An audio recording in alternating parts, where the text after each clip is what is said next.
Well, thank you. Welcome everyone to the final installment, part 3 of our Postcards from Durham presentation from street historian John Shelp. And my name is April Johnson, Executive Director of Preservation Durham. And we are here with also Patrick McLeod with the Museum of Durham History and presenting you with another installment of this virtual event. I want to welcome you and thank you. Thank you for supporting us. We are here to bring history to you in a safe way. And I will let Patrick introduce himself. Thank you, April, and thank you, John. I want to thank everybody for tuning in the last couple of weeks. This has been a lot of fun. I appreciate the opportunity to work with Preservation Durham and April anytime, and especially John Shelp too. It's always a joy to work with you both. And so we're grateful to be able to bring this to you, to the community, to give you an hour out of your day to focus on something else and to hopefully impart a little knowledge. And if you appreciate what we're doing, we want to be here on the other side of this pandemic, and we need your support to do that. And so we appreciate you going to the museum's webpage, going to Preservation Durham's webpage, and clicking the Give Now button and help support us. And on that note, I'd like to turn it over to John. Gratitude, April and Patrick. This has really been a wonderful partnership between the Museum of Durham History and Preservation Durham. Good afternoon, good people. Thank you for joining us. This is our third week. Our first week we went through West Durham and saw Duke and Irwin Mills. Last week we went through River Festival, down through a little bit through downtown, and today we're going to continue our journey through downtown and then head out through Hayti and East Durham out to the tobacco fields, out towards that old state capitol, which was the last state capital of the lower 48 to get an interstate highway, by the way. So April, let's get started. This is the United States Post Office. Beautiful postcard. Those are the lamps that used to be, those are the lamps with the white globes that used to be in front of the post office where 21C is now. It was built by the Works Project Administration in 1934. And this is to bring to your next Zoom cocktail party. It was built with money from the tax receipts for 1 day of tobacco sales in Durham. 1 day of tax receipts for the tobacco sales in Durham. And behind the post office are these huge Star warehouses, Star and Liberty, and they're all gone now, but they were still here back in the early 90s. And I remember going to Liberty Cafe and ordering breakfast with a friend, and waiter brings out scrambled eggs and toast, and we asked for Donald orange juice, and he said, "Oh, I'm sorry," and he reaches into his deep pockets and brings out 2 cans of Donald Duck orange juice and puts it on the table in front of us. Those days, I think, are perhaps mostly gone, but that is the U.S. Post Office, Works Project Administration, right there on West Chapel Hill. All right, April. This is Main Street, looking east. So you're looking toward the courthouse. On the left is what is today One City Center. And I want you to look closely at the man on the far left of this postcard. Look closely at his arms and look at his face. And same thing for the man on the far right. Look closely at the arms and the face. And you will see that these hand-painted postcards have been modified, where someone has taken a white paintbrush, and there's hundreds and hundreds of these postcards available on eBay of this version. This is one of the most reproduced versions. But you can see that someone took a paintbrush with white paint on it and put a little dot on the faces of about 10 people in this postcard who are Black, which is, 1 block from Black Wall Street, which had 2 of the largest African-American-owned financial institutions in the country. So that gets to a little bit about the postcard distribution in Durham. There's dozens and dozens, if not hundreds, of different postcards of Duke, and from the early days, only a very few of North Carolina Central. All right, so moving on, April. This is the courthouse. The courthouse. The first courthouse was in rented space in a music hall where One City Center is today. Then they built a brick courthouse here in 1890, and now this is the 1916 courthouse. And the top floor was the jail. So if you look closely, to the left of the front door, you'll see there is no Confederate statue. That statue was added later. It was not there at the beginning of the courthouse. Okie dokie. So April, thank you. This is Main Street looking west from the Melbourne Hotel. So we are standing at the corner of Main and Roxborough. So on the right, where the Melbourne is what I call the Michael Peterson jail, where the trial of Michael Peterson took place, Forest Hills. In fact, I went to his estate sale, Michael Peterson's estate sale, and bought, this is one of the books I bought at Michael Peterson's estate sale. And then on the left is the old courthouse. That's the YMCA right there on the corner on the left. And then just past that is the Lockmore Hotel. And then past that is the old county courthouse, which you see today. It's a cool postcard. It's looking back towards the west. See the trolley tracks there. And I just want to raise a point here. You know, we had tobacco in town. We had cotton mills in town. For many years, Durham had more millionaires than any other city in North Carolina. In fact, for a number of years, Durham had as many millionaires as the rest of the state combined. So take that to your Zoom cocktail parties. And I said this the first week, but Duke & Sons was one of the first 12 companies listed in the Dow Jones 12. So that's how big the industry was in town. Okay, thank you. April? Okay, this is downtown Durham. You can see in the background what is now 21C, and just to the right, Washington Duke, which we talked about last week. That's Harvey's Cafeteria on the right, but I want everyone to look at the Walgreens in the middle. That's the Walgreens in the middle. That is now a park next to Luna. But I'm gonna talk about John D Loudermilk. So John D Loudermilk told me he was born on the kitchen table behind what is now Monuts. And he said he had a girlfriend in West Durham, a girlfriend in downtown Durham, and a girlfriend in East Durham. And whenever he went to go see his girlfriend in East Durham, he always stopped at this Walgreens and bought her a baby Ruth. And then one day they were having a sale on flowers, so he bought her a rose and a baby Ruth. And he wrote a song about it. It started playing on the radio. This is 1958. And he got a letter from the Baby Ruth Corporation saying, cease and desist.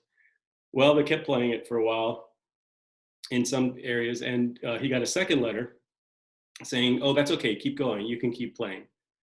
So Loudermilk, he visited a number of times. He's in the Hall of Fame for songwriting. He lived in many areas around Durham. His parents moved every year or two, it seems. He said the best place he ever lived as a kid was in Few Gardens in East Durham, which was the White Projects at the time. And he told me the story of delivering telegrams all over town. And one street in particular caught his attention. It was Morven's Alley, which was next to Morven's Cotton Mill. Morven's Cotton Mill owned the street, so there was no police patrol. And the way Loudermilk describes Morven's Alley, every house, the 12 houses, 10 houses, had drawn curtains. And he told me each house was either a gambling house, a liquor house, or a house of ill repute. And he delivered telegrams to the areas around. Today this would be near Highway 55 and 147. And that street, Morven's Alley, he told me, with the drawn shades, was his inspiration for the song Tobacco Road. Tobacco Road, performed by Lou Rawls, Jefferson Airplane, dozens and dozens of performers. In fact, it was just one of the songs on America's Got Talent. So, you know, it's a thumping song about poverty in the South at the height of the civil rights movement, and it was performed at Woodstock, and it all inspired by Morven's Alley in East Durham. He also wrote the song "Turn Me On" by Norah Jones, the Norah Jones album that won 9 Grammys. And Loudermilk told me that he got more money for "Turn Me On" than all of his other songs combined. And I just want to end this by saying, you know, I started to talk about this before. We have Loudermilk, who was, you know, Hall of Fame, Tobacco Road, We have Don Schlitz, who I already talked about, grew up on 9th Street in a mill house, wrote The Gambler by Kenny Rogers, and for Mary Chapin Carpenter. We have Elvis Presley. Jim Wise wrote about Elvis Presley being in a caboose at Irwin Cotton Mills during his treatment. And finally, we have Blind Boy Fuller, the father of Piedmont Blues, and Gary Davis, Reverend Gary Davis. And they're honored with a marker in front of the Stanford Warren Library. So music in Durham is a rich history. All right, April. Let me know if you have any questions. First Baptist Church. This is not too far from Rue Claire.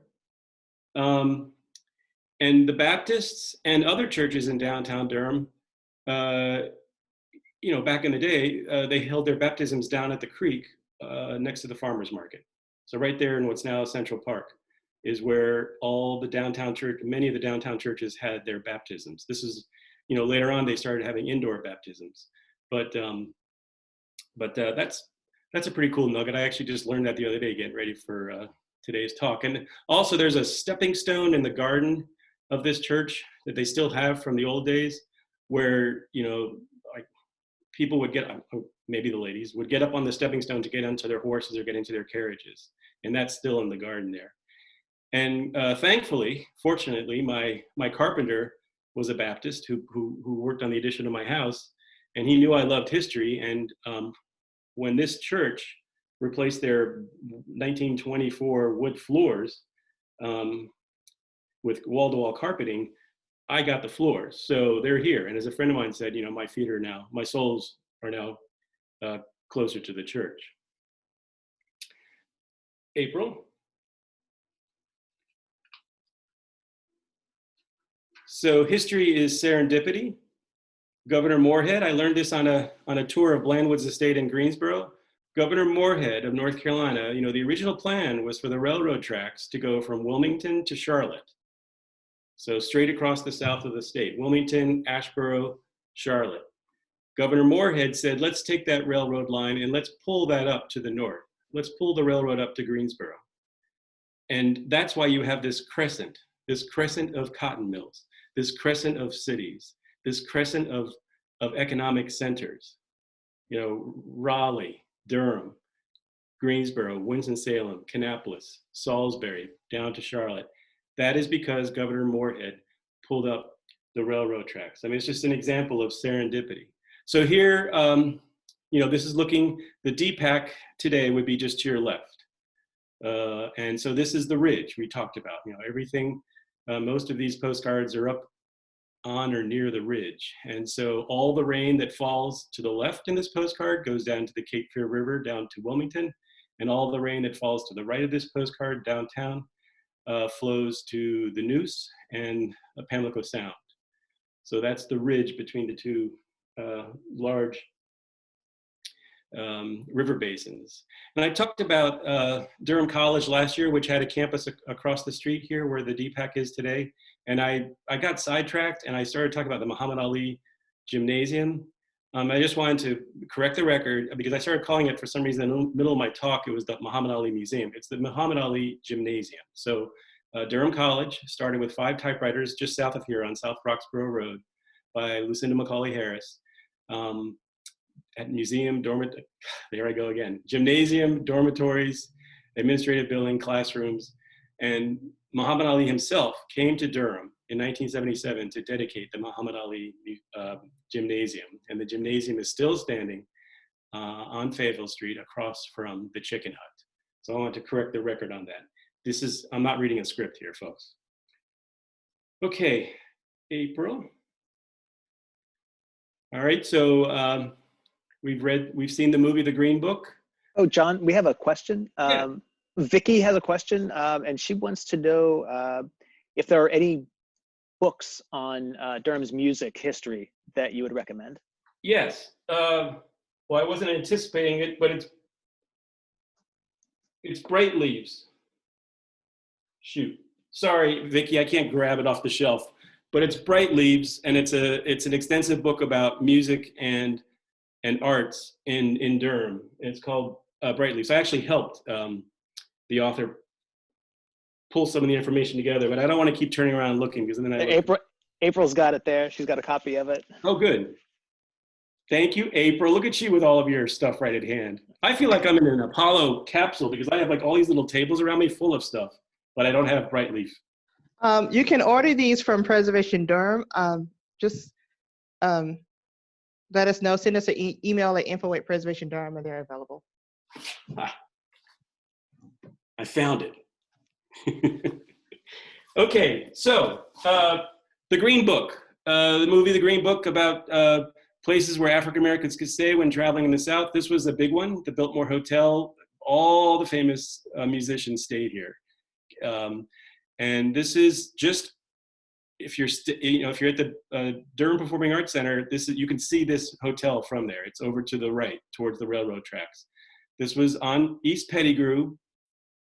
It's a beautiful postcard. This was built in 1929, and the postcard on the back says America's finest colored hotel, and it was considered the finest hotel between Washington and Atlanta by many. So that's a drugstore on the left and a sandwich shop and grill on the right, and then you would go through the front door there to get up to the hotel rooms.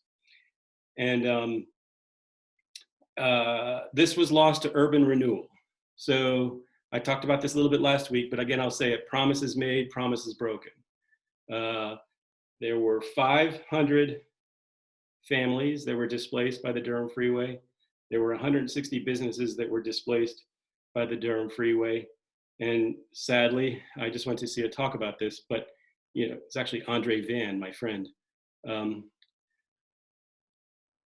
500 families were displaced and 160 businesses, and there are only 4 remaining businesses after urban renewal came through. Number 1, a white-owned tobacco warehouse. Number 2, a printing press. Number 3, St. Joseph's Church, which is kind of on the edge. And then number 4, the ABC liquor store.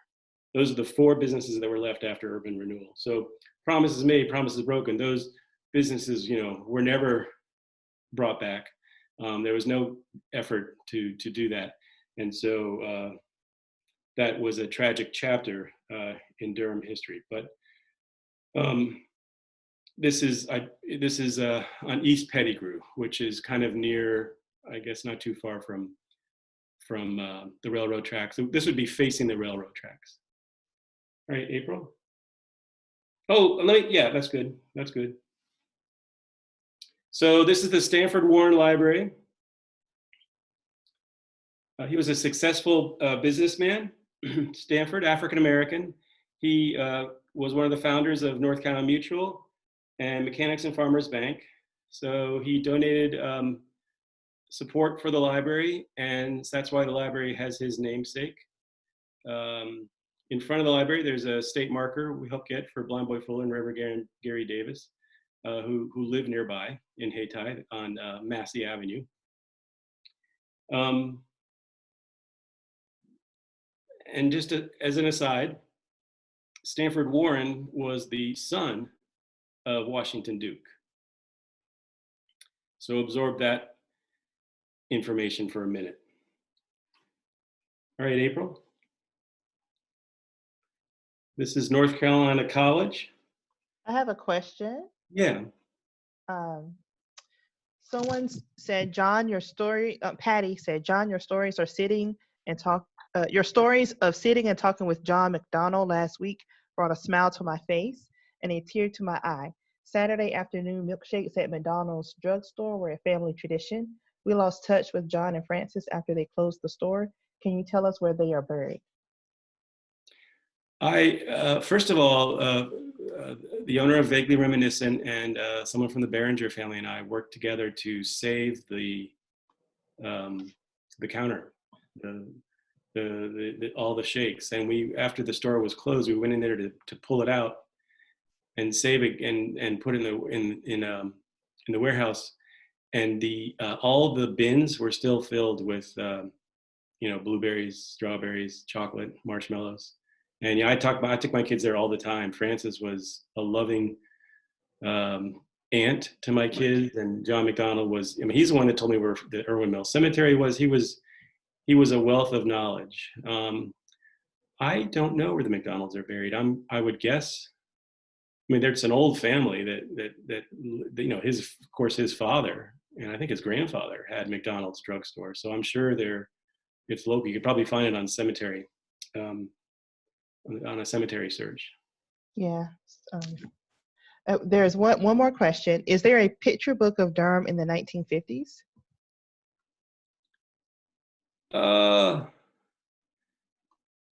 From the 1950s? I mean, I'll start off by saying Open Durham, which is run by Preservation Durham, where you can go to addresses and dates and look at different buildings around Durham.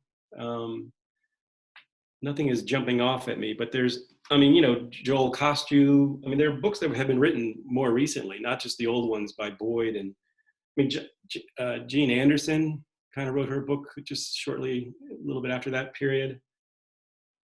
But I don't know if there's a book only about the 1950s. Of course, 1953 was Durham's centennial based on the arrival of the post office. So there's a lot of documentation of Durham in 1953 because that was the centennial for the post office. And I actually have a plate up on the wall of a Durham centennial plate that has in the middle Duke Chapel, and around the edges it has industry and education, you know, hospitals, etc. It's a beautiful plate from 1953. All right, so there we go. This is North Carolina Central, the nation's first public university for African Americans. Andre Van, who I just mentioned, is a friend of mine. He's written a lot of, he and Beverly Washington have written books on North Carolina Central and on Hayti, and I highly recommend these books to learn more about Durham's Hayti and North Carolina Central. Another book, which I just finished reading, is The Secret Game, about the basketball game between North Carolina Central and Duke. And it's a fascinating book because it's not just about the game itself, it's a lot of rich detail about life as a student at North Carolina College and at Duke, and history of basketball, and this, you know, McClendon, the impact of McClendon on the game, what Coach McClendon on the game was amazing. He's coach at North Carolina College, and he, you know, until he came on, it was all about passing.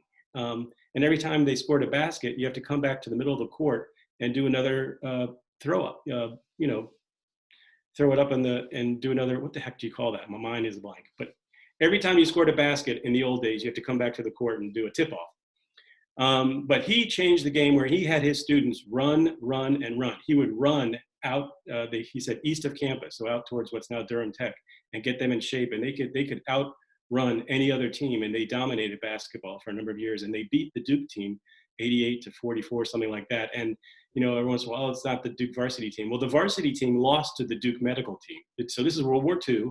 The Duke medical team was made up of college superstars and others. The Duke varsity team was very good that year. They won the Southern Conference Championship, and the Duke medical team beat them. And then the Duke medical team went to North Carolina Central and was crushed by North Carolina Central, 88-44, something like that.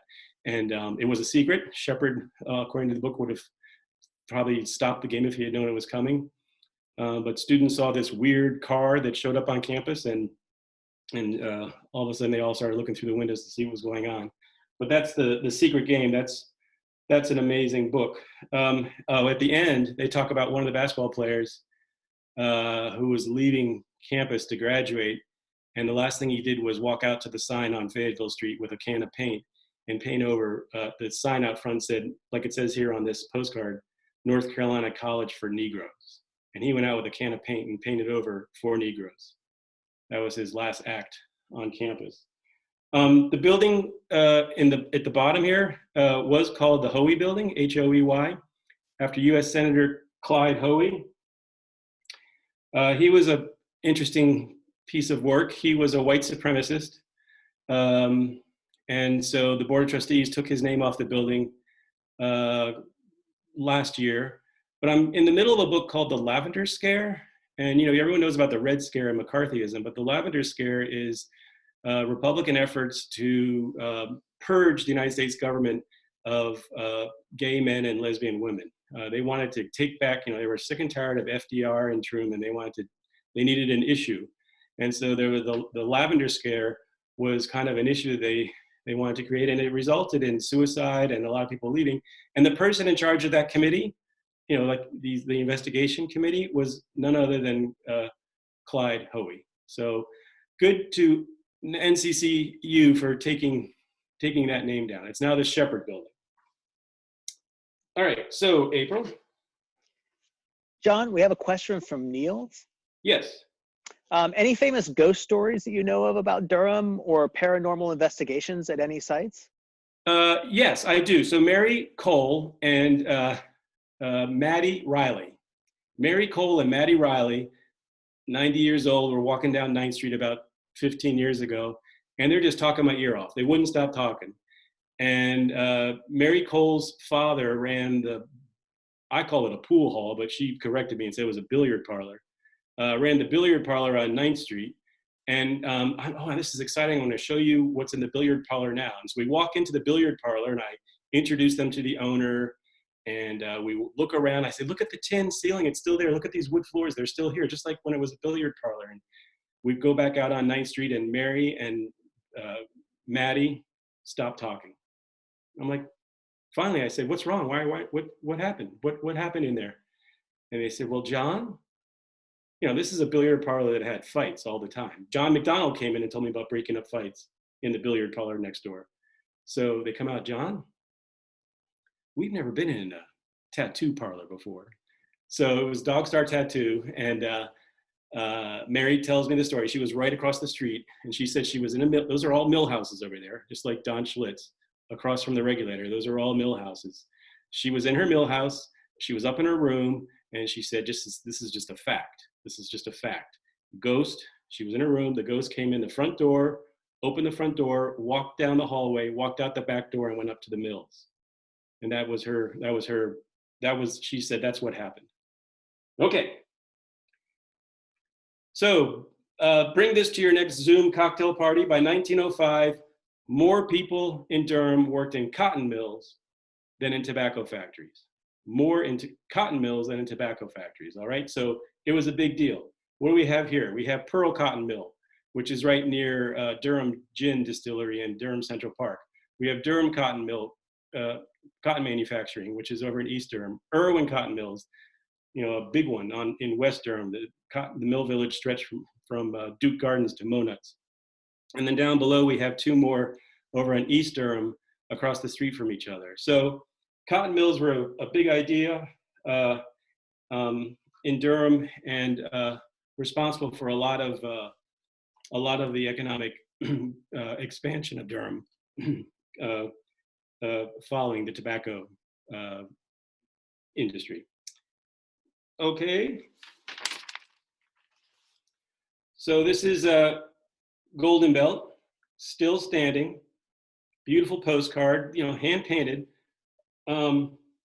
This was a bag mill for loose leaf tobacco. So a bag mill, you know, for years you have this cottage industry where women would sit on the porch and sew these bags, but they got stuck in the machine. So the tobacco industries, this was owned by American Tobacco eventually, built these bag mills. This is 1901. 700 employees here. They built these mill houses over to the right, mostly women in this mill, making bags with looms.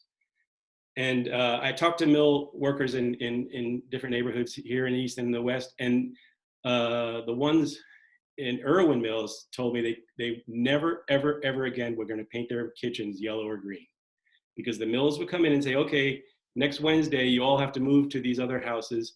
And they would come in and paint every single house on the block, white on the outside, green and yellow on the inside.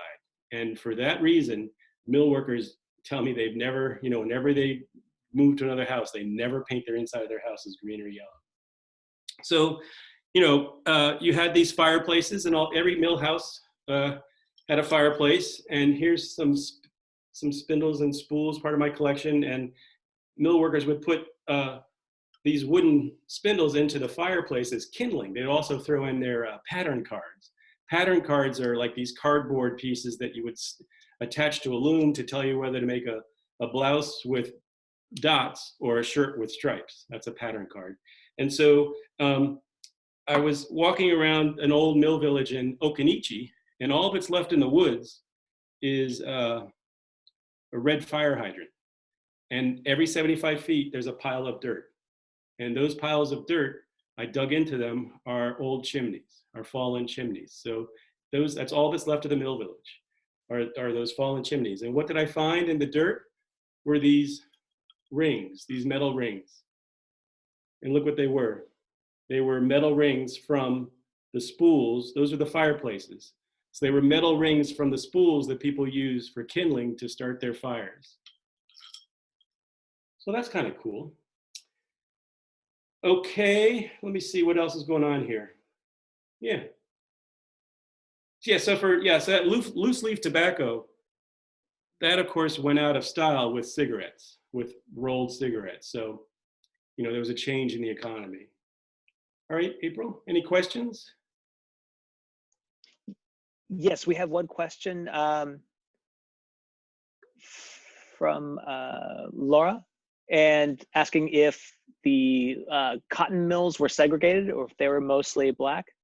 They were segregated by jobs. So they were mostly white. So in many cases, there were a lot of black people working in tobacco factories, but the cotton mills were mostly white. Having said that, the cotton mills jobs depends what your job was. So at Irwin Mills on 9th Street, which is, by the way, where C.P. Ellis worked, the head of the KKK and famous for Best of Enemies with Ann Atwater, a wonderful, passionate advocate. The mills were segregated by job. So the good jobs went to the white people and the cleanup jobs went to the black people. So you'll have pictures of employees of Irwin Mills on our website showing a company picnic where you have well-dressed mill workers, white and black, enjoying a picnic together. I don't know if they weren't at the same table, actually, now that I think about it, but it was a company picnic. I mean, the companies, mill villages were different from tobacco factories, and that mill villages had, swimming pool, tennis courts, health, zoo, baseball, which you didn't have as much with that sense of community with the tobacco industry in town. Okay, so this is one of my favorite postcards. I think it's absolutely beautiful. I mean, this is a Durham Hosiery Mill #1. And take this to your cocktail party, people. I'm giving you lots of information here for your cocktail conversations.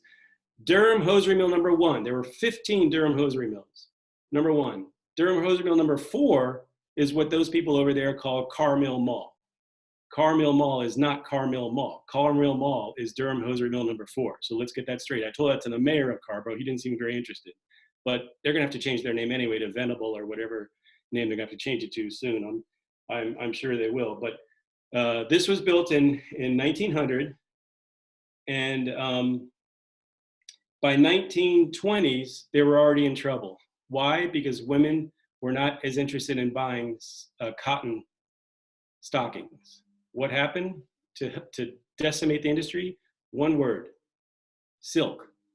And once silk was introduced, these hosiery mills started to fade. And in fact, this one closed in 1934. So right there in front of that postcard is that dirt road is Anger Avenue. And so over to the left, it goes over towards the corner. And that's the corner of Anger and Driver. And Anger and Driver is a lot like 9th Street. It was the center of a cotton mill village. You had a company store, you had private stores, you had a union hall, you had pharmacies, you had grocery stores. And so on the corner, you actually, on this corner of Driver and Anger, you had 2 pharmacies, one across the street from each other, Crabtree and Sullivan's. And the pharmacies had an agreement where they would alternate Sundays. So there would always be one pharmacy open on Sunday, but they would alternate Sundays so they didn't have to both be open. There's a wonderful description of 2 sisters going to drink a vanilla Coke at one pharmacy and then crossing the street and drinking another vanilla Coke at the other pharmacy. Again, on Open Durham, a wonderful local resource. So today, So the two pharmacies today, Sullivan's Pharmacy is now East Durham Bake Company. And what was Crabtree Pharmacy went on to become Joe's hot dog stand. And Joe was married to a judge, and he was the bodyguard in his earlier life, he was a bodyguard for Whitney Houston. Okie dokie. You have a question, John. Yes. Liam asks, have you thought about putting these images on a map, or have you already done that? Geo mapping the images? That's a good idea. I'll work with my good friend Nick Levy at Open Durham. We'll work it out. Yeah, we talked about doing something like that. We are talking about doing a couple of tours, which I've started working on. But that's a lot of work, Liam. I know you, Liam. I know who you are. He's pushing my button right now. All right. I do have one other question. Yes. Jan asked, who owned the Durham Hosiery Mill? Julian Shakespeare Carr. And his house was not too far away. His house, we talked about in the first week, was where the Durham Police Station is today, Somerset. And again, remember the KKK funded white supremacist groups, funded behind the white mobs at Wilmington, boasted about beating a Negro woman when they dedicated the Silent Sam statue.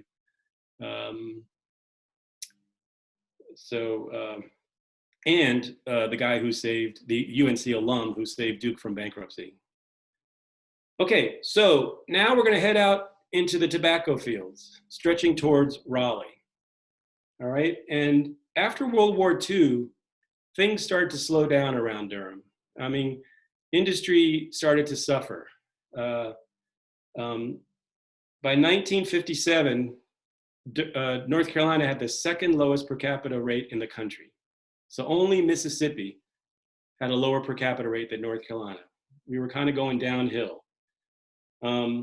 What was happening is that students, would get their college degrees and get out of town as fast as they could because there were no jobs. So Raleigh, like I said, was the last state capital of the lower 48 to get an interstate highway because, by the way, they did not want one.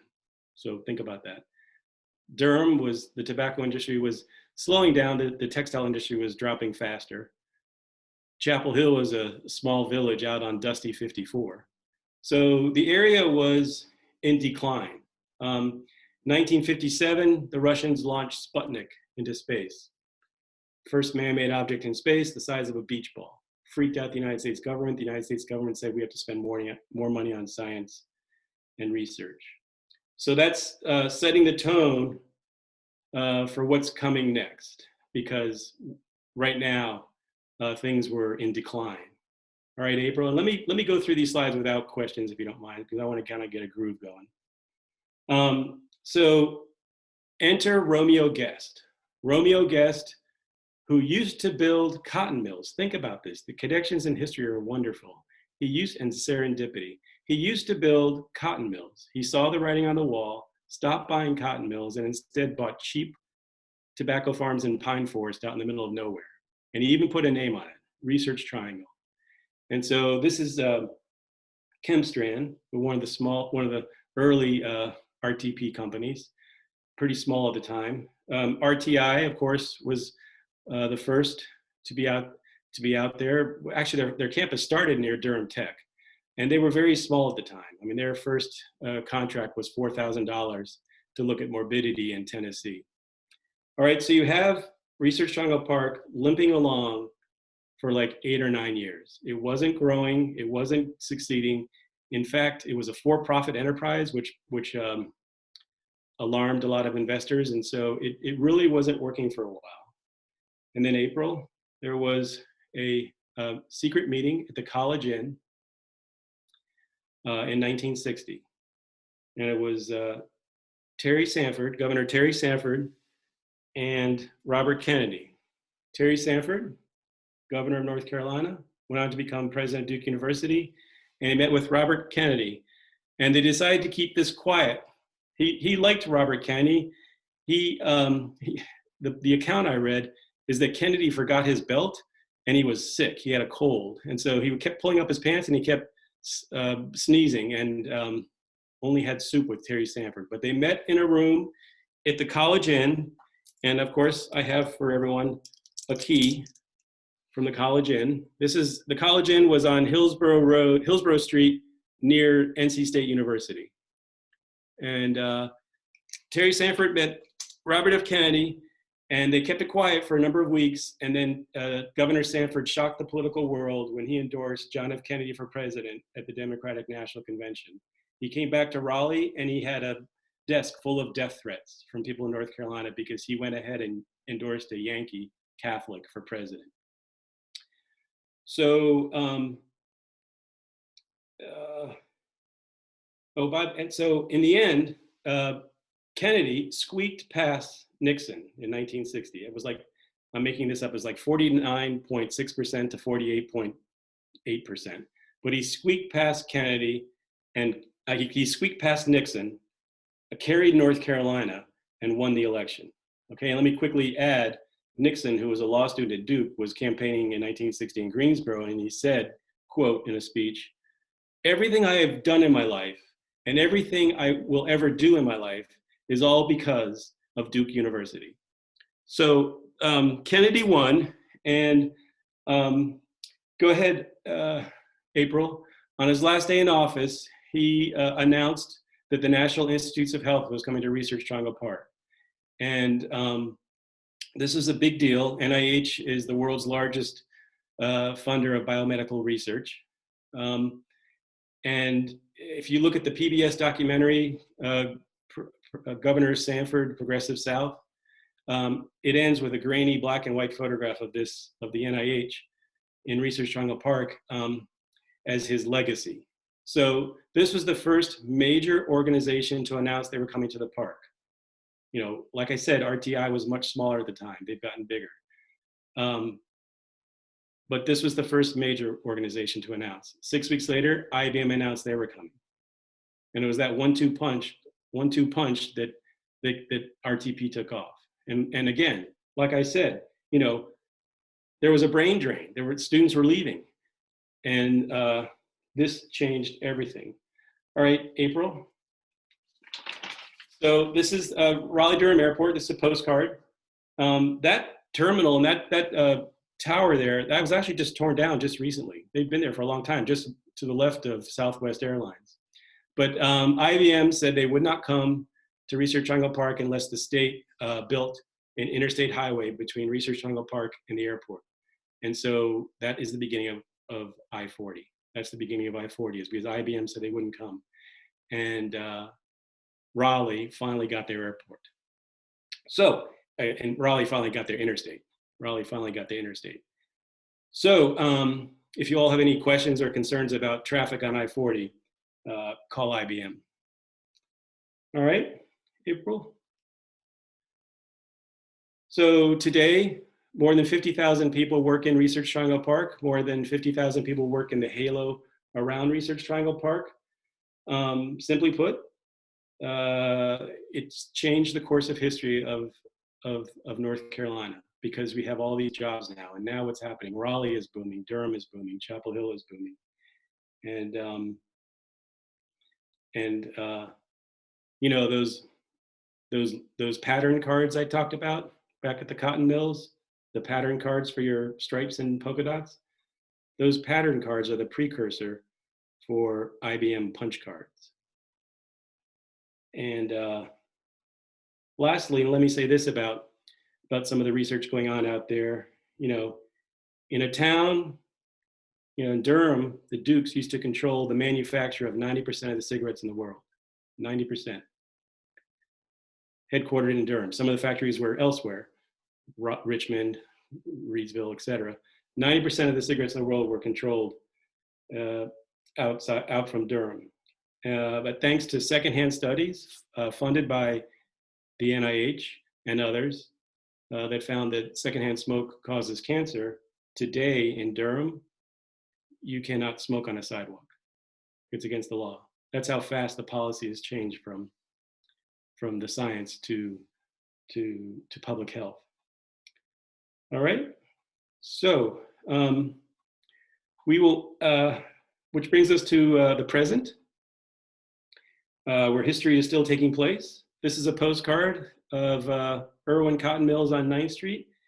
And it was just taken a short time ago, but if you look there now, you'll see a Harris Teeter, an Envy Massage Parlor, Berkshire Apartments, and 9th Street Station. So history is happening as we wait. I do want to point out that neighborhoods in this town do have a voice that you don't see in other towns. I mean, we can find out about a cement plant being built and we can stop it in 5 days. We can stop Duke from building a Barnes and Noble down the street from the regulator. We can stop the asphalt industry from practicing environmental racism by building up to 9 asphalt plants in East Durham. Stop Duke from closing Maxwell Street.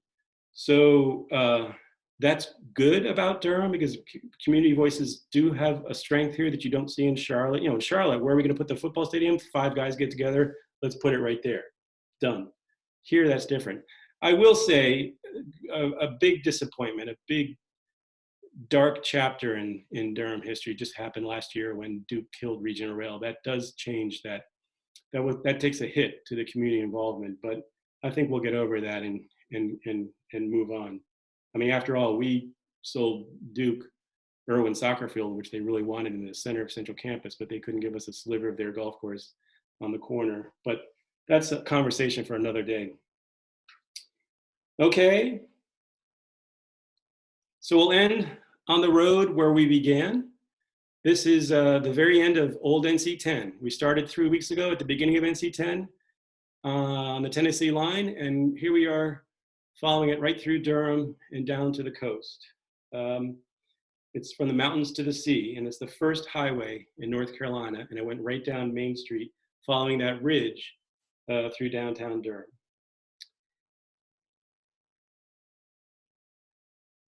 Okay, you want to slip to the next slide?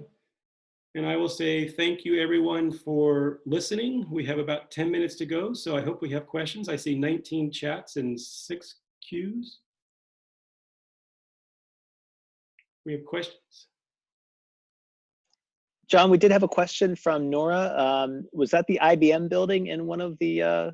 That was Burroughs Welcome, which was what is the name of that movie? Brainstorm? Burroughs Welcome, GlaxoSmithKline. It became GlaxoSmithKline, and now someone else just bought it. I forget, but it's an architecturally, it's a pretty well-known, innovative design for its time.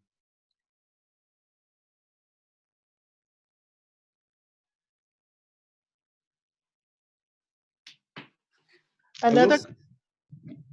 I will say I'm very excited because the postcards, this is a great thing about collecting postcards is you can still add to your collection. So look what I just got today in the mail. This just came in the mail today. It's a postcard that shows both Duke and Sons next to the Chesterfield and the Old Bull down by the DPAC. And what's cool about this postcard, it was taken a long time. It was printed a long time ago because the factories are 4 stories tall instead of the 2 stories you see today. But they keep coming, so it's a delightful thing. It's all going to the North Carolina collection at the Durham County Library. Already been signed off. Yes, Patrick. Yes, April. I have a question here that says Peter has a question about the structures on the lawn across from Durham Hosiery Mill, number 1.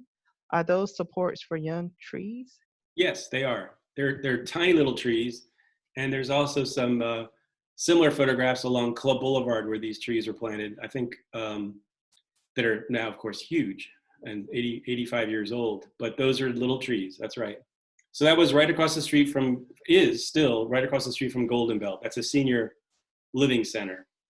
And Golden Belt, of course, has offices and entertainment areas and artists, Golden Belt artists.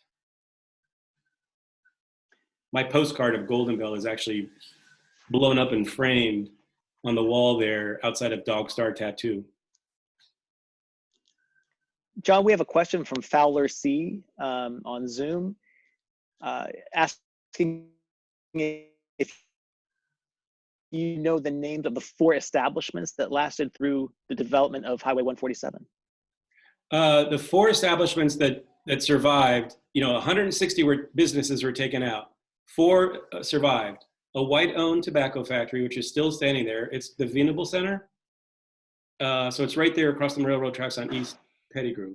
Number 2 was a printing press, and I forget the name of the printing press, but it was near the Carolina Times, which is in a Tin City building. Tin City was a half-hearted attempt to do something. And then 3 was St. Joseph's Church on Old Fayetteville, which is over on the edge. And then 4 is the ABC liquor store. And that is from a talk with my friend Andre Van. Andre and I served on the mayor's Sesquicentennial Honors Commission together, and we honored 150 of Durham's most important historic figures for last year's 150th anniversary of Durham. So Andre is a friend. I've gotten to know him even more, and he's a great resource for history about Hayti and Durham.